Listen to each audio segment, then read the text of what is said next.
Um, done one with her. We were supposed to do one the year COVID started. Right. Then COVID started. So that got put off. We're hoping to do it this year. We'll see what the, restrictions are and stuff like that. But we're hoping to do the one that we were supposed to do in 2019 this year. Oh, we'll see how that goes. But yeah, I've done a few. That's really good. I love it when we get together and we can provide business for one another. You know what I'm saying? Because I think the community of yoga, it is getting more diverse, but it still has its separateness, if you know what I'm trying to say, in a lot of, which is unfortunate. So having avenues for yogis of color to be able to do retreats and, in beautiful places like Jamaica, to me is incredibly important, and to feel that kind of connection. And I say that for a couple of reasons in terms of the connection. I remember the first time I went to Jamaica, and I remember because I'm a girl from Jersey. So, and the first time I went to Jamaica, and I was like, oh my God, it was the simplest, smallest things, Lorraine, of looking at a billboard and there were Black people on it. It was very small things of looking around and going, oh, there's a doctor's office, there's this, there's that. I see me everywhere. You know what I mean? I'm not hunting for me, whether it's consciously or pre-consciously, because I know I hunt for me wherever I go.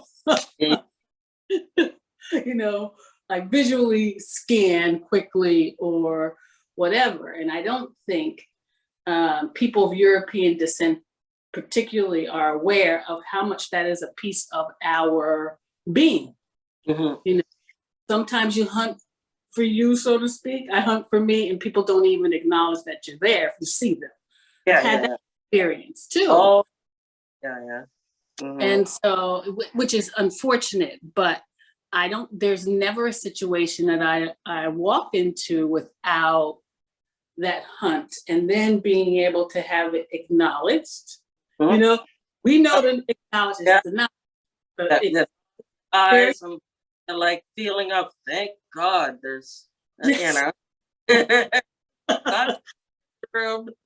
Exactly, which you get so used to being the only in the room, so used to it. Overseas, not what? No, sometimes here too, surprisingly. No kidding. We'll get into that. We'll get into that. See, I wouldn't have. There's an assumption I made. The changing face of yoga. That's But you can continue unless no, tell me more.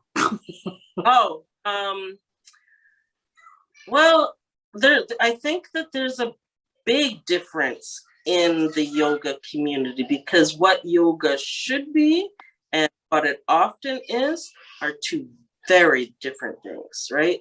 The philosophy of yoga is one thing, but yoga now has become so much of a business, which is sad, but like many people who practice yoga or get into yoga don't actually get into it for yoga. They get into it for the business side, the money, the fame, the look at me, the whatever promotions or whatever, and there's not much care towards the actual students or actually trying to quote unquote be a yogi or but it's so commercialized.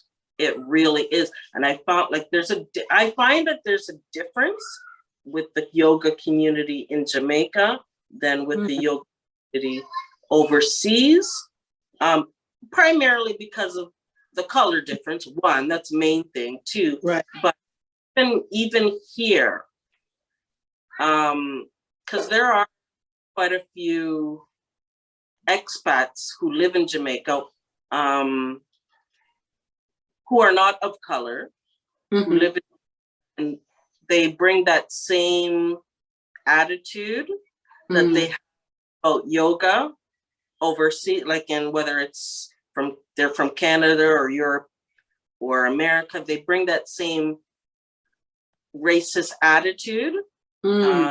Yeah, over here. Because I mean, if it's a part of you, it's a part of you, right? If that true. It's part of what, doesn't matter where you live. If that's a part of you, that's a part of you. So like I've been in classes over here where I'm looking around and it's like maybe one or two others. I'm like, wow, really? Wow. Yeah. And that says something about, well, it says a lot about whoever teaches those classes and who attends. Well, the one person who teaches, and there's a difference too. The one person who teaches who's not of color, her classes are primarily with, the people who attend her classes are primarily not of color. You might have, people who are of color in her classes. And the other teachers who are of color or who are, some sort of minority, as they would say, their classes are much more diverse. But yeah, teachers who are, especially if they're a Caucasian expat teacher, yep, their classes are mainly people of non-color. Yep. Wow. Even in Jamaica. And I'm sitting here going, so why'd you go to Jamaica? But then I answered my own question when you said a lot of them are in it for the business. Yeah, and I mean, but that's still that racism. So if it's in you, it doesn't matter where you live. You're gonna bring it with you. You're gonna bring it with you, because how are you in Jamaica and you're a person who's not of color, but then when you have one or two people who are of color in your class, right? They shouldn't feel like they're sticking out, right? No. So they should feel in that, yeah. So they bring that same attitude. If it's not all, but if that's in them, doesn't matter where you are, you're gonna bring that wherever you go. Unless now some are starting to be more diverse or waking up to, what the yoga community really is about. Right. And we're getting some quote unquote allies, some, and some are still just, wow, the way their perception is the blonde, blue-eyed, skinny to in the aloe yoga or Lululemon, so. Yeah, one wonders if it's totally ever going to change. I'm just, I don't know why I wouldn't think it would be like that there, but it just never really crossed my mind, honestly. It's for crime. It's a small community. Yeah. That like that. And you just maybe wouldn't attend those classes, because why want to feel like that in a country that's very diverse, or or that's mainly made up of people of color. But like Jamaica, there are white Jamaicans, there are Black Jamaicans, Chinese Jamaicans, Indian Jamaicans. Yes. If you're Jamaican, you're Jamaican. So I don't necessarily get that so much with Jamaican teachers who might be Caucasian, but they're Jamaican. Right. But so they grew up here. So to them, they identify as Jamaican.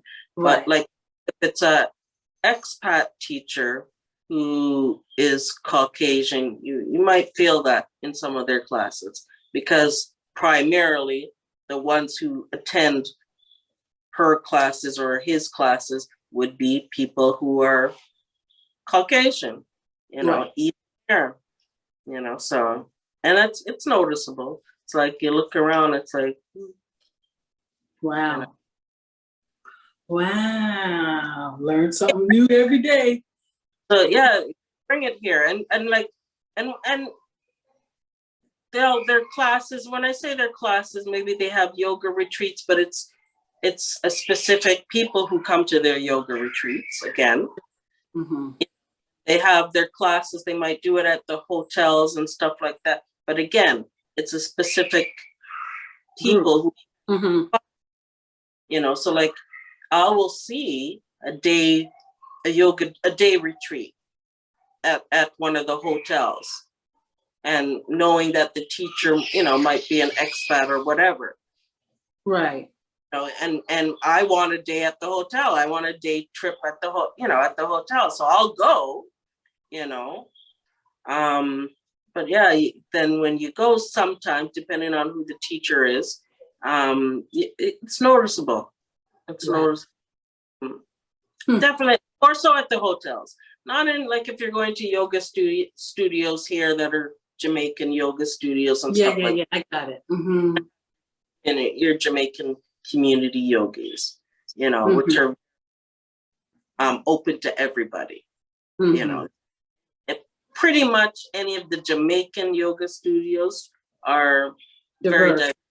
diverse to everybody, and you wouldn't necessarily feel that in any of them. But for certain studios or for certain teachers, especially if they're not a person of color and they're an expat, and they were used to having a certain clientele back where they live, they bring that here, and it's the same thing here. Yeah. Wow. So. Well, here's a question. Since there's, I know the time difference in terms of your time in Canada and doing yoga, and currently might be a spread, but I'm curious if you had the similar experiences with, say, the yoga community in Canada where you were. Absolutely. Because again, Canada, you go in the class, except if you go to a Black studio, which there wasn't many. Uh-huh. But if you go to a Black studio, and there was only one Black studio that I went to, because again, I didn't do a lot of yoga when I was in Canada. Mind you, through Instagram, I had connected with a few Black yogis who are in Canada. So anytime I go back to Canada, I'll go and practice at their studio. And totally different. But when I was going to the yoga studios at the gym, because that's where I first started, you look around and it's primarily, people not of color, and you definitely would feel it. Plus, you're looking around, like you feel like, like you're stuck there in the midst of all these people, and they're all like thinking, what are you doing here? What are you doing here? Yes. Here. And like, you do yoga? You can do yoga? And trust me, when I'm at the gym, like, I love a headstand. So I'll be doing my headstands before class or practice. And they're like, and they're all just watching. And I'm doing that on purpose. I'm doing my own practice.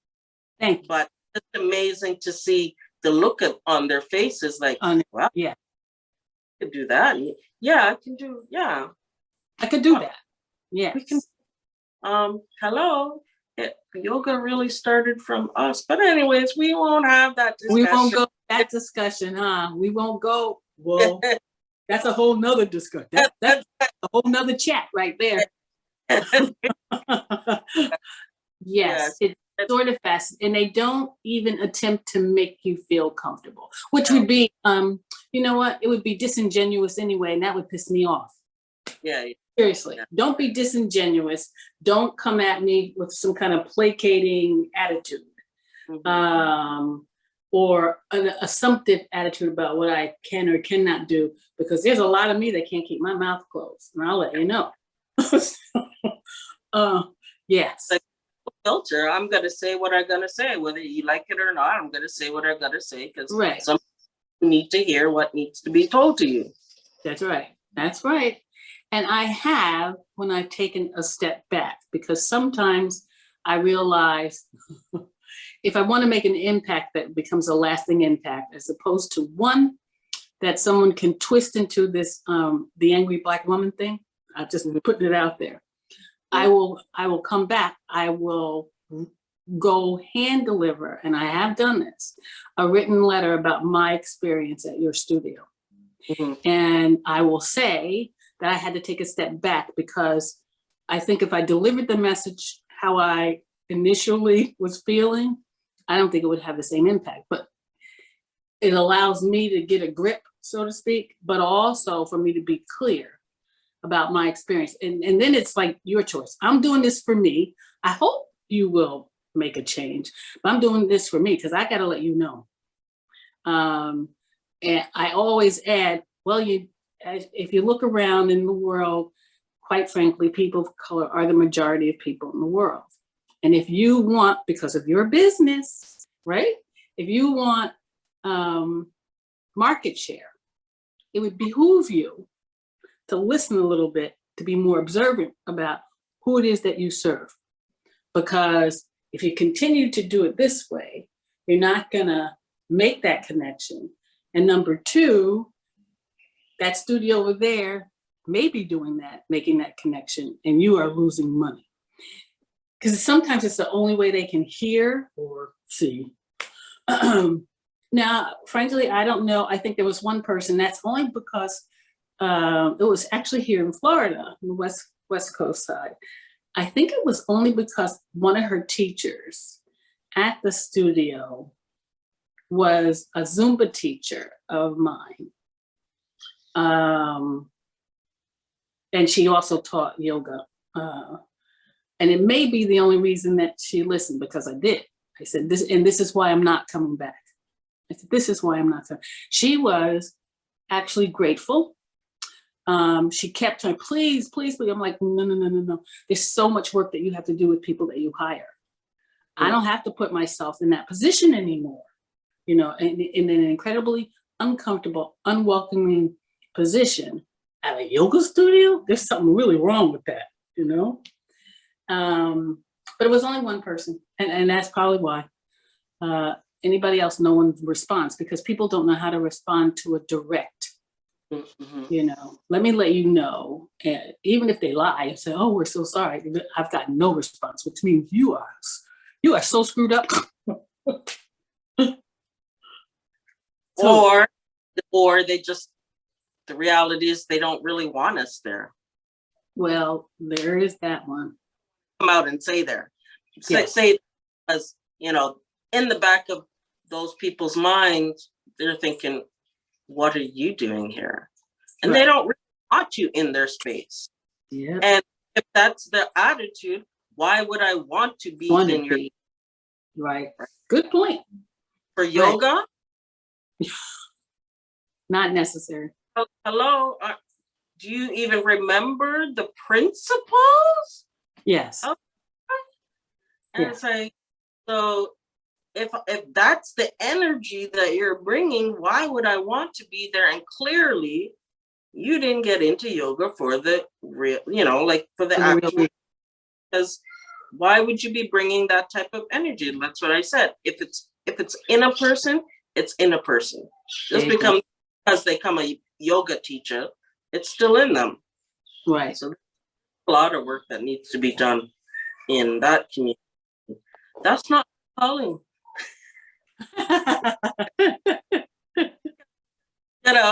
I have a mouth, so yeah. Yeah, mine too. Maybe that's why we're connected. You see, sometimes, huh? I said, that's not my calling, because I'm going to tell it as it is, right? So I know. Sometimes I get on my soapbox, so to speak. I love making my little small, little short reels or whatnot about people in those kind of situations, because sometimes it'll just trigger me, and it's just like, oh, now I gotta let somebody else know. I ain't sitting on this anymore. It's like I get so tired of some of that stuff. It's like, give me a break. And then you have, you do have the allies out there who are incredibly supported. I mean, ongoingly supportive, because there've been the people that I continue to be connected with, and I've chatted with, here for BIPOC Yogi Speak, and given a platform for allies who say about how frustrating it is for them as well, trying to get a broader audience or the message across. And they've all been doing it in their ways. I see what they post. I see, what they share about in their community. There's one in Canada. I don't know if you know Alessia. I don't even know. I know these people in Canada, but Canada is a big country, so I don't even know what province she's in. But she's sharing these things of what people are doing, and exposing their practices. And there's another woman, she's in Seattle, she's Asian descent, high-end. She started her practice primarily for people of color. She's Asian descent. So, we have our allies out there. I mean, and she's very clear about when all that Asian hate stuff was going on, about offering a place for Asians to come. And but my hope is that more people of European descent sort of get the message. But, I can keep hoping. Yeah, you can keep hoping, but yeah, good luck with that. Yeah, I know. But it goes back to what I said. I mean, like, there's some that's changing, and hopefully they. Oh, we got frozen. No. Are we frozen? Come back, come back. Are you there? Oh no, Lorraine. Hello? Oh crap. You're still there. You froze. Let's see if I can send you a message. I think we froze. Hello?